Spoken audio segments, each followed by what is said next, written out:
For 3 weeks after tonight, but we're going to read them all tonight so we get the beginning of this picture coming together.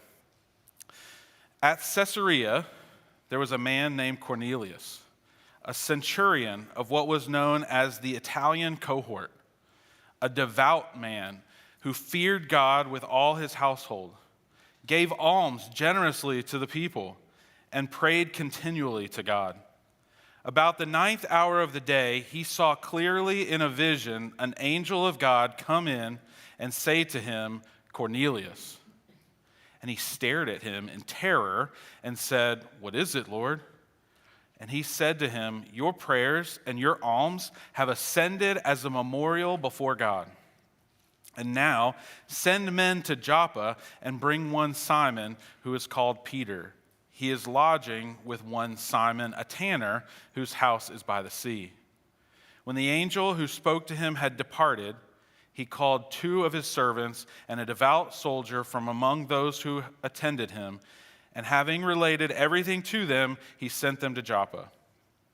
The next day, they were on their journey, and approaching the city, Peter went up on the housetop about the 6th hour to pray, and he became hungry and wanted something to eat. But while they were preparing it, he fell into a trance and saw the heavens opened and something like a great sheet descending and being let down by its 4 corners upon the earth. In it were all kinds of animals and reptiles and birds of the air. And there came a voice to him, "Rise, Peter, kill and eat." But Peter said, "By no means, Lord, for I have never eaten anything that is common or unclean." And the voice came to him again a second time, "What God has made clean, do not call common."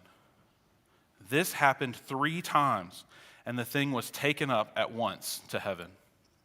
Now, while Peter was inwardly perplexed as to what the vision that he had seen might mean, behold, the men who were sent by Cornelius, having made inquiry for Simon's house, stood at the gate and called out to ask whether Simon, who was called Peter, was lodging there.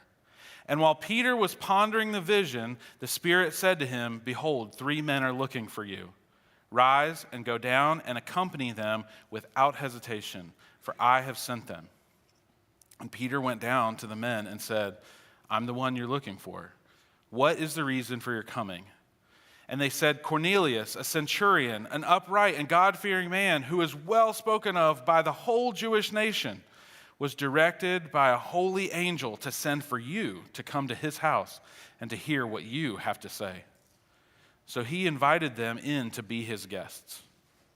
The next day he rose and went away with them, and some of the brothers from Joppa accompanied him. And on the following day they entered Caesarea. Cornelius was expecting them and had called together his relatives and close friends. When Peter entered, Cornelius met him and fell down at his feet and worshiped him. But Peter lifted him up, saying, "Stand up, I too am a man." And as he talked with him, he went in and found many persons gathered. And he said to them, "You yourselves know how unlawful it is for a Jew to associate with or to visit anyone of another nation. But God has shown me that I should not call any person common or unclean. So when I was sent for, I came without objection. I asked then, 'Why you sent for me?' And Cornelius said, 4 days ago, about this hour, I was praying in my house at the 9th hour, and behold, a man stood before me in bright clothing and said, 'Cornelius, your prayer has been heard and your alms have been remembered before God. Send therefore to Joppa and ask for Simon, who is called Peter. He is lodging in the house of Simon, a tanner, by the sea.' So I sent for you at once, and you have been kind enough to come. Now, therefore, we are all here in the presence of God to hear all that you have been commanded by the Lord." And then the next week, we'll hear what Peter actually has to say about all of this good news that he's going to share with Cornelius and his family. But tonight, we're going to focus on the 2 visions that start out this passage. So I want to make sure you understand just a little bit about the geography. Pastor Mike showed us a map similar to this last week. And so as we look a little bit closer, this is Peter's journey as he went to Lydda and then to Joppa. Thank you. He went to Lydda and then to Joppa. And tonight, we're going to see back and forth from Caesarea to Joppa. And we're hopefully going to have a little bit of technology working with us and not against us tonight. But this trip between Caesarea and Joppa is somewhere in the 35 mile range. Okay, so as we hear,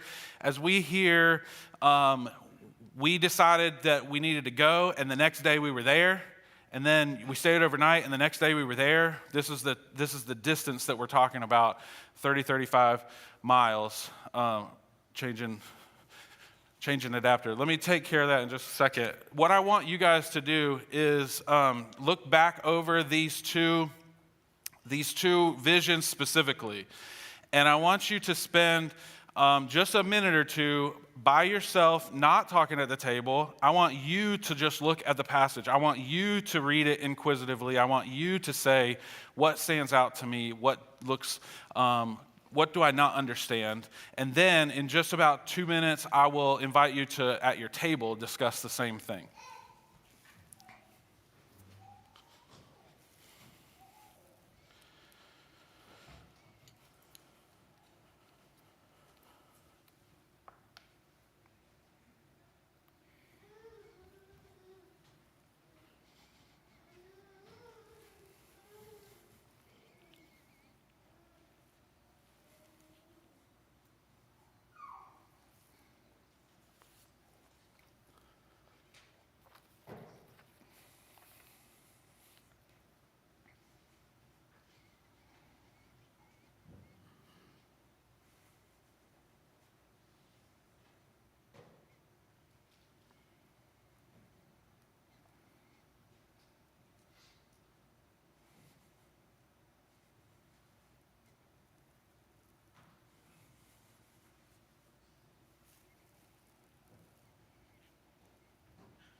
Well, if you've ever said, I just can't get 2 minutes to myself to think about something, that's what it feels like.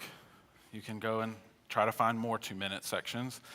But let's take a few minutes now, and what stood out to you, share it with your table. What questions did it bring up in your mind, and what are you seeing that's important in these two visions that we're going to talk about in just a minute? So take some time with the table now.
There's so much good conversation happening in this room. I hate to cut it short, but let's see if we can bring it into the whole group for a little bit now. What are some of the things that stand out or questions that come up from looking at these two visions?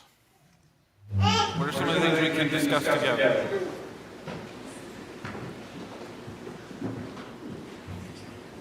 Yeah. Cornelius obeyed right away, and he identified the angel as God sent. Yes. Peter said, "Not so, Lord." So it's a very big difference. Little discrepancy in that immediate response, right?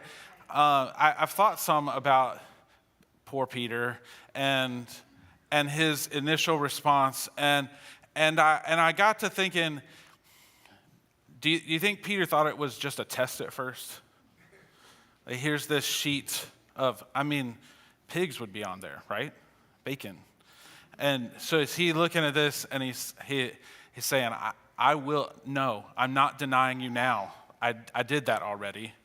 And I'm going to stand firm for this. You think that's where his initial reaction was, or is it something else? That's a tough one with Peter, right? But there is a discrepancy between Cornelius's immediate honor to the Lord and obedience to what he's been given, and Peter's not. Yeah, good observation. Yep. It's the messenger for each of the visions. So like for Cornelius, it's the angel of the Lord. Then we have at least the interpretation from the text that I have says that Peter's vision is Jesus himself. It has red letters, and then the actual directive of what to do comes from the Spirit to Peter. And so there's all sorts of different messengers into that. True. Yeah. An angel is often a messenger to people to kind of begin that process of communication. Peter seems to identify the voice. I don't know that we see for sure that it's Jesus there. There are red letters in some of those editions, but we do see less of the fearful hesitation kind of response from Peter, which could indicate that the voice was familiar, right? So nonetheless, yeah, there's a difference there in that conversation. I think it's interesting too as we begin to see the two parties and what God is doing to bring the one who is primed for the gospel and the one who will carry the gospel together. I think we actually see this trend through Acts. Can you think of somewhere else that's the case? Somebody who's primed, that God in his sovereignty and in his providence and in his mighty acts to draw humans' attention to him, he still uses a human messenger, even by miraculous means like this, to bring them together for the human to bring the message of the gospel to the human. Where else do we see that? Exactly. Philip and the Ethiopian eunuch. And not too long ago in Acts chapter 9, Saul was led to Ananias, and Ananias was the one who then led him further in his understanding of Christ. And so this also gives us a glimpse that even to the very great lengths that God acts personally with this unbeliever, that he still desires to use the human messenger to bring the gospel to Cornelius. And I think that should raise our expectation and awareness and excitement for being used by God in the lives of the people around us now, right? That God has seen fit in his great power to still use human messenger. So yeah, good train of thought after your question, your observation. Yeah. Anybody else? Yes. Well, but it's one of the few times that, up to my knowledge in the Bible, where God went to both sides of the equation. I mean, he says, goes to Moses and tell him to let my people go. But he didn't go to the other side. He used his messenger. So this was so important that he went to both sides of the equation. Yeah, it is an interesting twist on how that has happened in other places too. He did, so a little bit different. He took Saul to Ananias, right? Led him there, but he did kind of prep Ananias a little bit, right, for that. So maybe a prep work. But this occasion being, he goes to Cornelius and says, "Go get Saul." Bring him, or not Saul, go get Simon Peter and bring him, and that's a unique way of God doing it here, and that's, I think, just really special in how God has worked to bring Cornelius to himself. Yeah.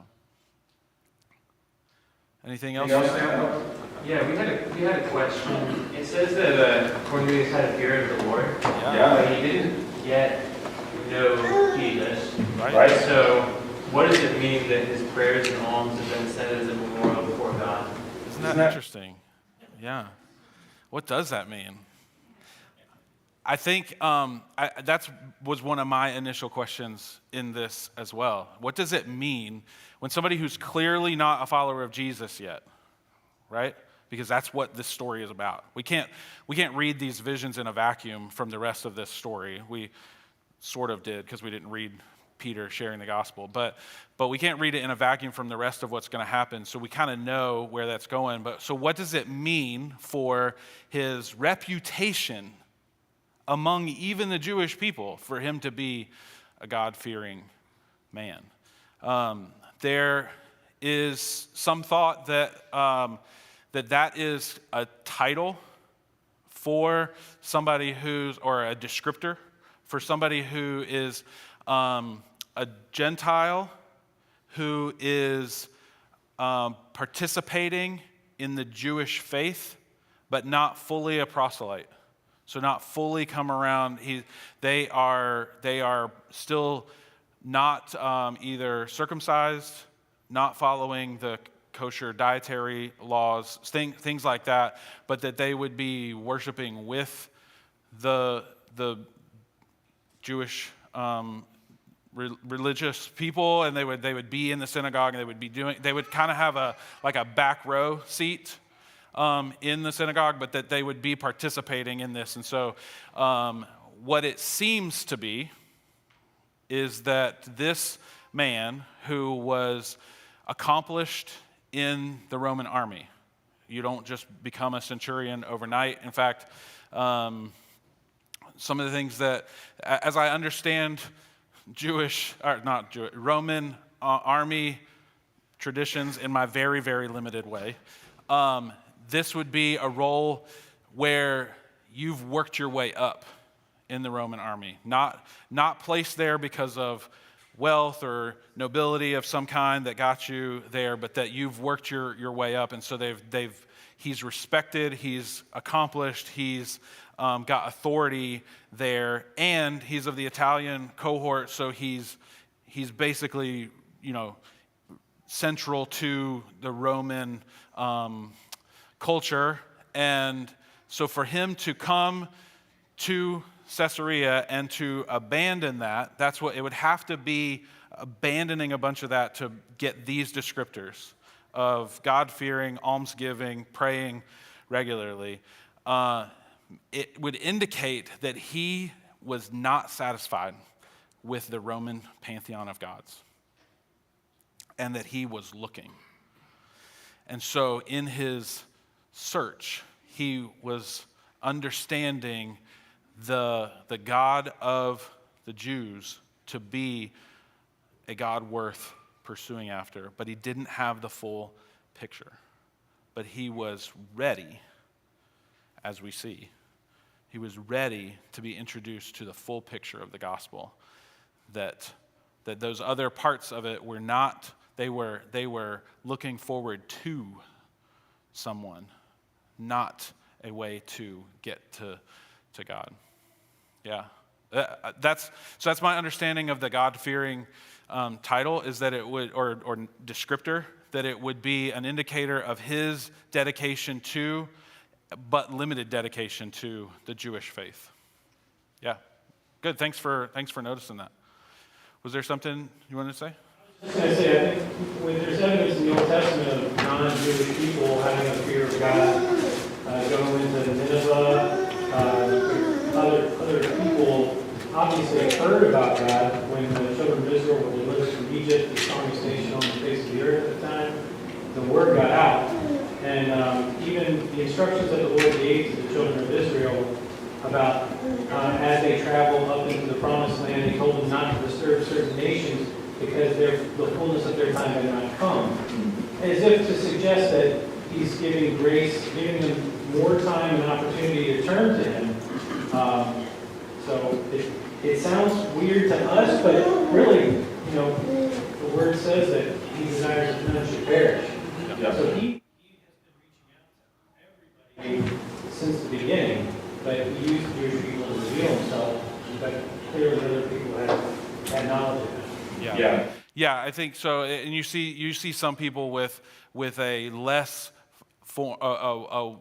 formed version of this fear of God, where Cornelius is identified as devout, fearing God with his whole household, so that people that they're worshiping together, and even the generous alms that are mentioned here are seeming to say that he's just really following through with what he knows, as much as has been revealed to him at that point, of how to honor this one God that he knows to serve, and then praying continually, which is another thing to note as a commonality between the two, is in the two stories, is that both of these, the vision and the trance, vision for Cornelius and the trance for Peter, is when they were approaching God in prayer.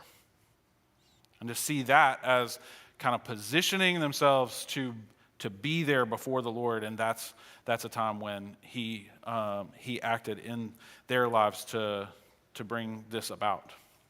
Yeah, good. Any other observations? Yes. There was another centurion, here, who exhibited great faith in an encounter with Jesus and a healing. That's true. Yeah, in fact, people named centurions seem to have actually pretty good relationship with this.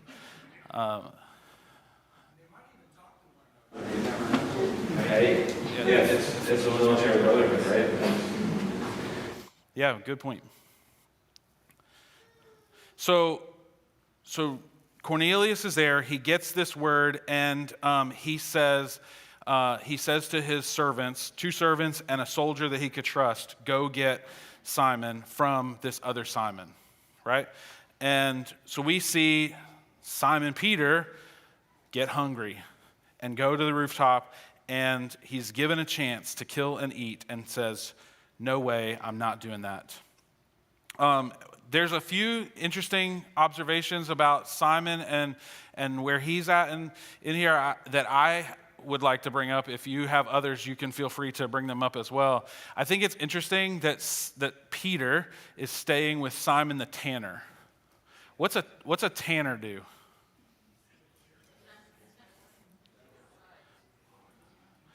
Touches dead animals for a living, right? There is apparently some question as to whether only the most devout Jewish people would consider that perpetually unclean, or if it somehow had to do with what they made the vessels or creations of leather for, whether that would make them unclean or not. But for at least some portion of the population, becoming a tanner meant ceremonially unclean perpetually. And Peter's with him. So is God beginning to break down some of those walls, but he's still staunch on the dietary laws?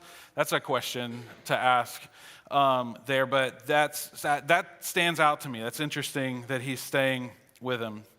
It's also interesting to me that while Peter is resistant at first to eating the things that are on the sheet in this trance that he's in, as soon as he actually gets to meet the people that are coming, he responds pretty quickly, because in verse 23, when he sees them at the gate, he knows what he's supposed to do. He invites them to be his guests.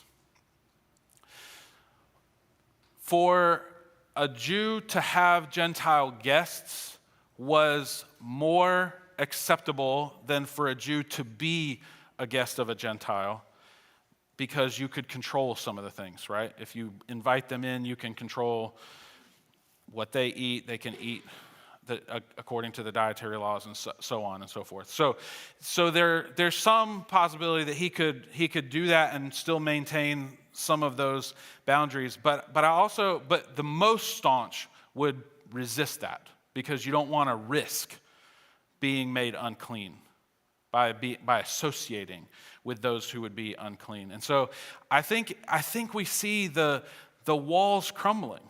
You know, the walls that Paul will later write about in Ephesians, that Jesus tore down, the walls of hostility between the Jew and the Gentile. I think we begin to actually see that in Peter. That he's seeing this construct of what he understands to be the barriers that are supposed to be up. The way that he actually is supposed to follow God begin to crumble. In fact, maybe he's also beginning to get a clue to some of the things that Jesus said when he was on earth and Peter was walking with him. Because this isn't actually the first time that the idea of the dietary laws changing came up. Can I read you a passage from Mark chapter 7? Might be familiar to you. Mark chapter 7, verse 14 through 23 says, "And he called the people to him again." This is Jesus. "And he called the people to him again and said to them, 'Hear me, all of you, and understand there is nothing outside a person that by going into him can defile him. But the things that come out of a person are what defile him.' And when he had entered the house and left the people, his disciples asked him about the parable. And he said to them, 'Then are you also without understanding? Do you not see that whatever goes into a person from outside cannot defile him, since it enters not his heart, but his stomach, and is expelled?' And then we get the editorial note here. 'Thus he declared all foods clean.' And he said, 'What comes out of a person is what defiles him. For from within, out of the heart of man, come evil thoughts, sexual immorality, theft, murder, adultery, coveting, wickedness, deceit, sensuality, envy, slander, pride, foolishness. All these evil things come from within, and they defile a person.'" And so perhaps this is a moment when Peter is beginning to see things come together that were already presented in certain ways, but he's getting it in a really clear message from the Lord that no thing that God has made clean should be called uncommon. This is a paradigm shift for Peter. It's a paradigm shift for Christianity. It's a paradigm shift for the world, because we're going to see those walls of hostility broken down. We read ahead far enough to see that Peter, in his brashness, says to the centurion, "You know that it's against the law for me to associate with people like you. But I'm here because God told me to," essentially. Right? So why am I here? Then he asks that question. So why am I here? And so we're seeing the shift of momentum to where now God is setting it up for what he has said from the beginning, that all the nations of the earth would be blessed through God's people. And so this is the first full-blooded, authentic Gentile coming to faith. The Ethiopian was a proselyte, kind of turning to Judaism, and so others that had come to the Jewish faith. But this is, he had not fully bought in to Judaism. He was practicing some of it. But this is the first Gentile come into faith. And so we see a major shift here. Here's a couple of questions that I want us to process. We've got about 2 minutes left tonight. I think this passage, as much or more than any other that I've gotten to teach with you, have some really important things for us to observe about who our God is and who we are. There's questions that I've been asking along the way, but what does this tell me about God? I think we see so clearly a God who is sovereign, but in his love, he operates in that sovereignty in the providential care of those he's drawn to himself. And so we see God accept the worship of an unbeliever as an offering, essentially, of incense, is kind of the idea that we get there. And then he tells that unbeliever that he accepts it through this angel's message. And then facilitates the prime preacher of the gospel at the time. Paul's still kind of Saul is working into that, right? The prime person who can facilitate that change, not just happening for one person, but for the existing church. That one person goes to be the one who has to face the reality and then come up with the explanation for the rest of the Jewish council as to why this is what God had for them.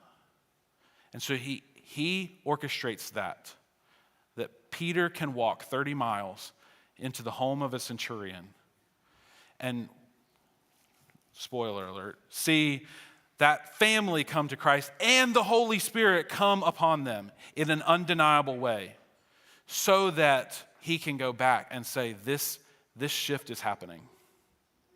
And Peter won't do it perfectly, right? Other spoiler alert for Acts. Peter reneges a couple of times on it. But this is the momentum shift in the book of Acts. And so we see a God who is willing to work in that kind of personal way to bring people to himself. But we see people here who operate with people who love God, who want to serve him, but operate with prejudice somewhat out of naivety. And I think that we have the possibility of having our own little sheet of things that might need to be sacrificed as our prejudices and our limitations that we would put on how much God can do and who he's willing to work with. In fact, one commentator wrote that this episode with Peter and the sheet is so much like something that we would need to go through ourselves. And so this is how he says it.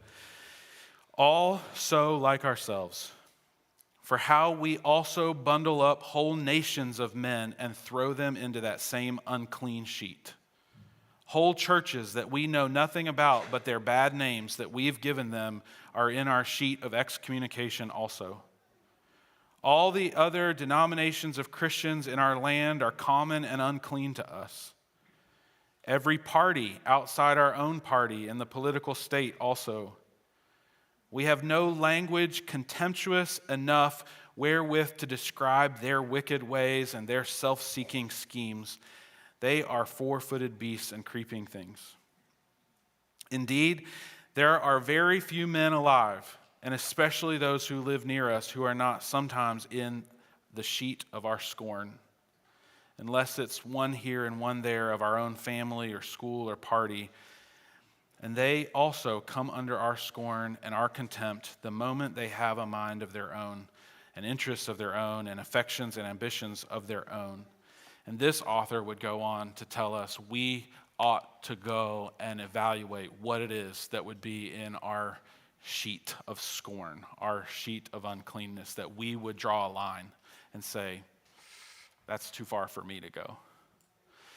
And so as God breaks down that prejudice for Peter, may we allow God to break down our walls of limitations and prejudice as well, that we might then go with the gospel to see who God is already working in, like Cornelius, and help them understand the full truth of the gospel and how they can be made right with God through Jesus.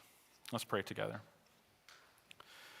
Father, thank you for the time in your word tonight. And thank you for the real people that you give us in your word.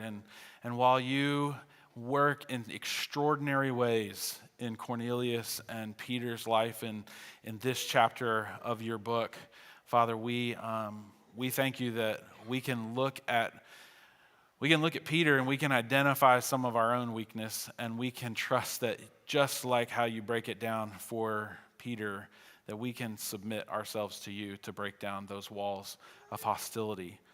That we can go out with the gospel of Jesus Christ, and that you are working in people's lives like Cornelius, and that we can be your ministers of reconciliation that you choose to use in our weakness. So, Father, would you use us?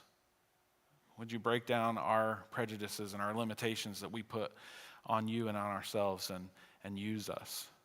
We love you. Thank you for the time together. In Jesus' name, amen. Thanks. You are dismissed.